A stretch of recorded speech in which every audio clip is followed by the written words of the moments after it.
क्या भारत इसरो में कोई मोल है? क्या इसरो के मिशंस को कोई जानबूझ के फेल कर रहा है? ऐसा मैं नहीं, सोशल मीडिया पे ऐसे बातें कर रहे हैं लोग। चलिए पूरा मामला समझते हैं। इसरो जिसका सक्सेस रेशियो 85 से 90%, उसके दो इम्पोर्टेंट मिशंस अचानक कैसे फेल, वो भी सेम तरीके से। 12 जनवरी 2026 वो तारीख जब पूरा भारत उम्मीद भरी नजरों से आसमान में देख रहा था। हमारा सबसे भरोसेमंद घोड़ा, इसरो का बाहुबली PSLV C-62 देश की सुरक्षा के लिए एक बेहद खास सैटेलाइट लेकर उड़ा था। लेकिन लॉन्च के ठीक 8 मिनट बाद जो हुआ उसने सबको चौंका दिया। मिशन फेल हो गया और यह कोई मामूली विफलता नहीं, यह लगातार दूसरी बार इसरो का सबसे सफल रॉकेट PSLV एक ही तकनीकी खराबी की वजह से खराब हुआ था। शक बेवजह नहीं है। चलिए जरा डॉट्स को कनेक्ट करते हैं। मई 2025 में PSLV C-61 फेल हुआ और अब जनवरी 2026 में PSLV C-62। हैरानी की बात यह है कि दोनों बार खराबी रॉकेट के तीसरी स्टेज में आई। यह वो रॉकेट है जो 30 सालों से दुनिया का सबसे भरोसेमंद रॉकेट माना जाता था। अचानक एक ही गलती दो बार कैसे हो सकती? इतिहास गवाह है।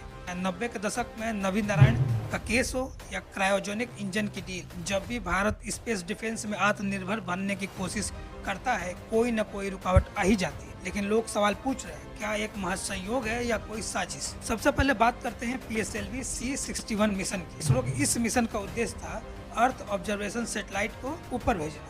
इसे हम रिसेट IB के रूप में भी जाना जाता है और यह EOS-09 उन्नत C band synthetic aperture radar से लैस था। बता दें कि EOS-09 को लॉन्च करने का मकसद सिंथेटिक एपर्चर रडार के माध्यम से हर मौसम में पृथ्वी का अवलोकन करना था, चाहे कृषि, जंगल, मिट्टी, आर्द्रता, आपदा प्रबंधन के लिए निरंतर रिमोट सेंसिंग डेटा उपलब्ध कराना था। अब आते हैं ताजा जख्म पर। जनवरी 2026 का PSLV C-62 मिशन। यह मिशन भारत के जेब और सुरक्षा दोनों के लिए जरूरी था। इसमें भारत का मुख्य सैटेलाइट अन्वेषा EOS-N1 जो कि DRDO का एक एडवांस जासूसी उपग्रह था। अगर यह सफल होता तो हमारी सेनाओं के बॉर्डर पर बादलों के आर पार देखने की ताकत मिल जाती और निगरानी और सही हो जाती। इस मिशन में इसरो के कमर्शियल ब्रांच NSIL की साख दाव पे लगी थी। इस रॉकेट में और भी बड़े देश के सैटेलाइट्स जा रहे थे, जैसे Thailand, UK, Nepal, Brazil, Spain. लेकिन सबसे बड़ा झटका लगा भारत की क्रेडिबिलिटी। यहाँ पे एक पैटर्न देखिए, 2025 में इतना एडवांस प्रोजेक्ट को रोका गया, 2026 में उन्होंने हमारी सुरक्षा, डिफेंस और व्यापार को चोट पहुंचाई। जानकार अब सवाल उठा रहे हैं कि क्या इसरो में कोई मोल यानी कोई भेदी है, क्योंकि इन विदेशी सैटेलाइट्स के गिरने से दुनिया का भरोसा इसरो से थोड़ा सा डगमगाया है और यह फायदा एलोन मस्क की स्पेसएक्स को जा सकता है। इसरो ने पहले भी वापसी की है और वो फिर से करेगा, लेकिन सरकार को यह जांचना होगा कि यह मशीन की कमी थी या नियत। आपको क्या लगता है? अपनी राय कमेंट बॉक्स में जरूर दें।